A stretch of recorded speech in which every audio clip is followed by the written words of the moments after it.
going on, guys? Through in a block. I'm out here with a new pressure washer. I'm not a fan of electric pressure washers. In fact, I've killed like 4 of them in the past 2 years, but I got another one. So y'all kick back and we're gonna find out if this thing is legit or if it's just a piece of junk. So jewel or junk, that's what we're gonna find out. All right, well, I prefer the electric pressure washer for washing the vehicles just because it's a little more user-friendly than the gas unit, especially with the girls outside. So picked up this Sunjo 13 amp 2000 psi pressure washer at Walmart on clearance, and we're going to see if it's any good. Open up the box. There's some nozzle attachments. There's a surface cleaning attachment. Not sure where that goes, sure we'll find out. That one, that looks dinky. There's the rest of the one there. So far I'm not impressed, but again, this was cheap enough that it's not going to be a big loss either way. Let me get the rest of this thing out of the box. And it comes with a foam cannon. We'll see if that's any good. Those are the quick nozzles I just showed you, and this got the surface cleaner included. Pretty cool little unit. Hopefully it's enough to wash a vehicle, and we're going to find out. We'll check and see how complicated the assembly of this thing is. Hopefully it's not too bad.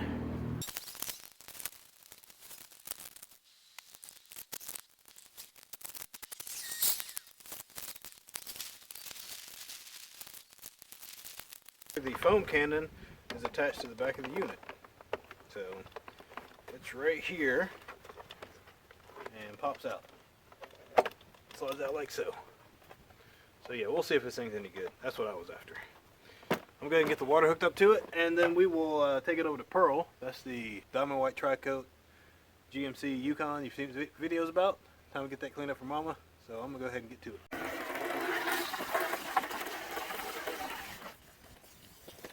Got my washing bucket, just filling it up with some water.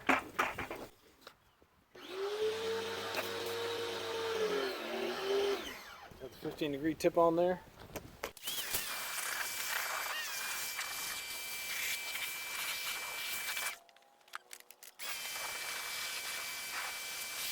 So first impressions on the wand and the pressure washer itself, it works pretty much like every other pressure washer I've used. Response time is quick. One thing that I would like would be a longer hose. With washing an SUV of this size, you really need about 30 feet of hose. I mean, the thing's just big. I think it's like 21 feet long. So for the moment of truth, if you've not seen my other videos about this stuff, I got one out there, you should check it out. I'll throw a little bit of soap in here.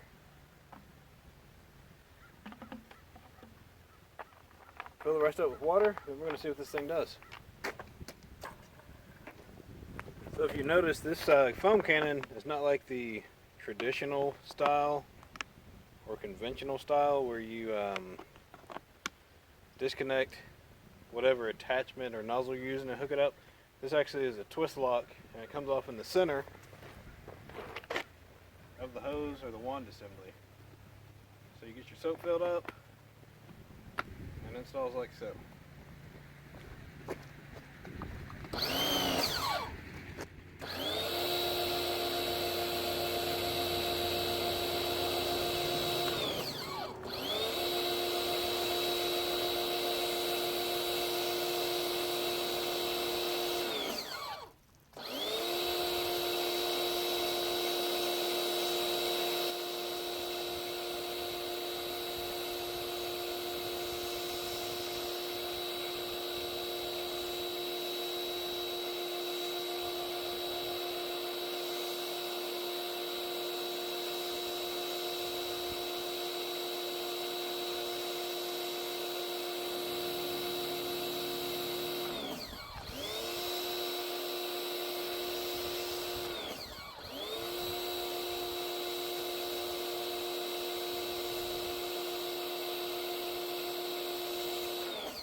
Alright, so you can see the soap isn't sticking to the side of the vehicle, not very foamy or soapy like you would typically see. I did thin this down. I added just a cap full of soap like I did in my other my other foam cannon. It may have something to do with it. It may require more soap in this. I'm not really sure. I have to check the book and see.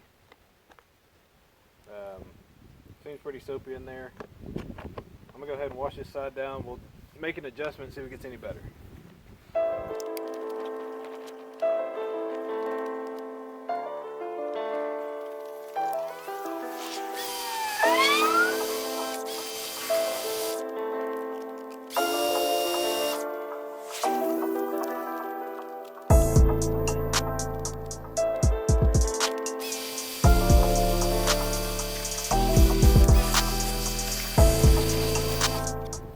That side is pretty well cleaned up. I'm going to do a quick test with my old foam cannon and see if this thing will operate it. I could blow it up like I did the last 3 or 4 pressure washers I've had. This is a standard quick disconnect foam cannon. See these all over the place. I got mine on eBay for like $15 probably about 3 or 4 years ago. Yeah, I didn't pay a lot for it and it still works just fine. I'm gonna add just a little bit of soap in here. I'll add some water to it.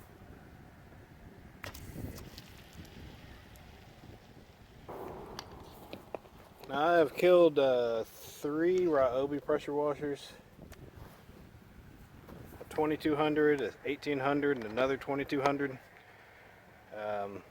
This guy right here, I guess. So we're gonna see if this does any better than the one that came with it, and also see if if it'll hold up.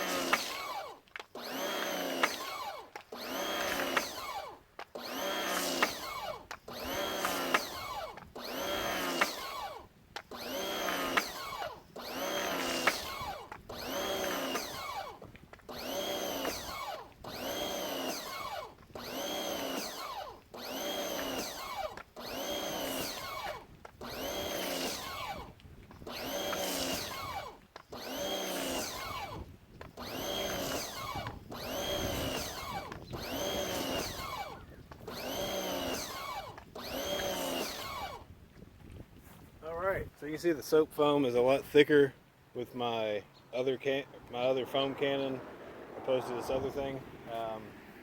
It's probably the way that it breaks up the soap, I guess.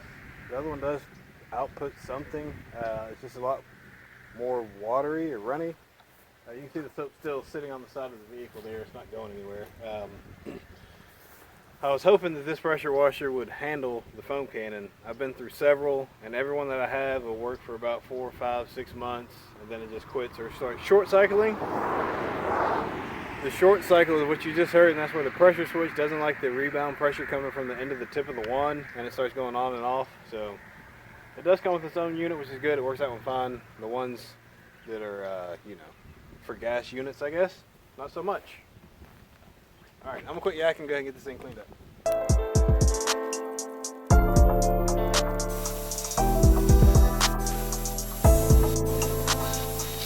I'm gonna play around with the settings on this side to see if I can get a better soap consistency with the sprayer, the little foam cannon that the unit comes with. Honestly, not too impressed with it. It just did not do what I was hoping it would. So let me make some adjustments and we'll try it on this side here. Alright, switched over to a Turtle Wax product, Max Power Carwash, full power. In other words, I did not dilute this down at all. We're going to see if it makes any difference.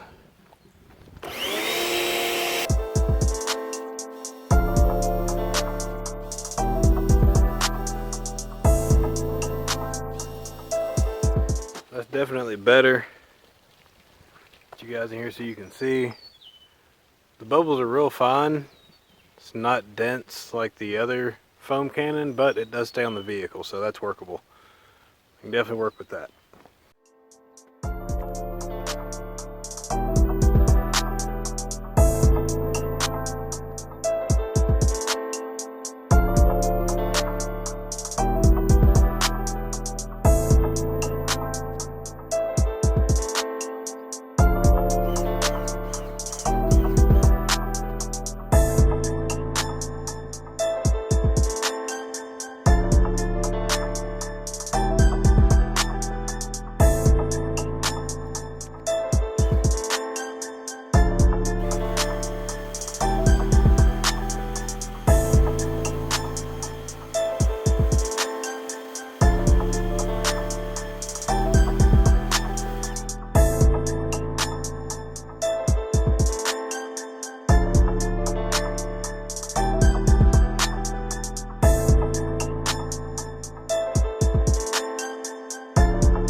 one thing I failed to mention, make sure you put a wrench on that thing. You see how it's leaking? I'll be right back.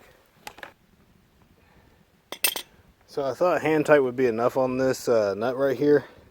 It was not. As I was working back and forth, it started to loosen itself up. Because of the water pressure, I wasn't able to tighten it back up by hand. So just save yourself a step and use either some pliers or a wrench and tighten that up.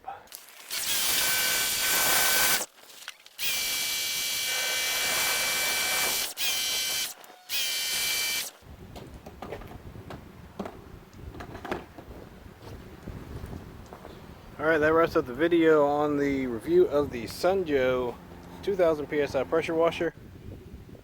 I give this pressure washer 2 out of 4 wheels. That's how I'm rating everything. So it could have gotten 4 wheels if the hose was about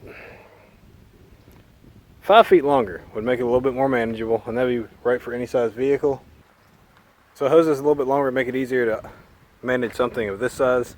And then a little disappointed that it didn't operate my original foam cannon like I thought it would. So pretty typical of any electric pressure washer, I believe. However, the attachment that did come with, this little guy right here with the right mixture of soap, it does a very good job. It sticks to the vehicle and it allows you to get the vehicle done. Now, this vehicle is diamond white tri-coat, so it is very forgiving, especially in the sun. The only area where I had issues of drying were on the windows where they're black. But aside from that, that's just something you have to deal with any vehicle, especially as you get into the summertime and the hotter days. But overall, it did a really good job. The machine's easy to use, easy to assemble. All you need is a Phillips screwdriver and a wrench or a set of pliers to complete the assembly, so not too bad. And it does a good job on washing a vehicle, even something this size, pretty effortlessly as far as a pressure washer goes. And the foam cannon, I give it a pass. It was almost a fail, but I was able to work out the soap consistency enough to where it will stick to the vehicle. And that's the biggest thing, is you want your soap to stick to your vehicle long enough for you to get the contaminants and stuff removed. Otherwise, you're constantly just wasting soap as it hits the ground. So, like I said, 2 out of 4 wheels. The maximum, of course, would be 4 wheels, but you know, I'm 3 wheels, so I'm not even perfect. So anyway, hope you guys found this video helpful. If you find a Sunjo pressure washer, I don't know that I'd pay full retail for it. At a price of $200, which I think is where they're about $179, you could probably get you a gas unit if you're wanting to go that route and operate anything you need to. As far as electric units, it's a pretty good deal. It does come with some pretty cool accessories. I'll be using the surface cleaner at some point in time. We'll test that out and see how that works. And the attachments work well as far as the foam cannon and the nozzles. I did use 2 of the 3 nozzles, didn't use the 0 degree. Had no need for that with what I was doing here. But it did get Pearl cleaned up and looking like new again. So Pearl looks new, Mama's happy as always. Thank you guys for watching. If you haven't turned that red button gray, go ahead and do that for me. Check out the other videos on the Yukon, including these taillights. I installed those. I also repaired this headlight up here. So in case you guys were wondering about this headlight, that's the repaired headlight. And it's still bone dry. So yes, it does work. You don't have to pay $1,100, $1,200, $600 or $800 to get your headlight fixed. You can do that yourself, get it sealed up. This is still fine. It's been 8 months now, 9 months, almost a year, and it's still working just like it was before. And the flickering I had with the LED ring has gone away, so once I got the moisture out of there, it's been fine. I also installed this grill, so you can check out the video on that. And the oil change, as always, you know, I always do a video on the oil change of any vehicle that we have here at the shop. So hopefully that gets you guys caught up on Pearl, the white Yukon XL. My name's Erwin. This through wasn't a block. Thank you guys for watching, and we'll see you next time.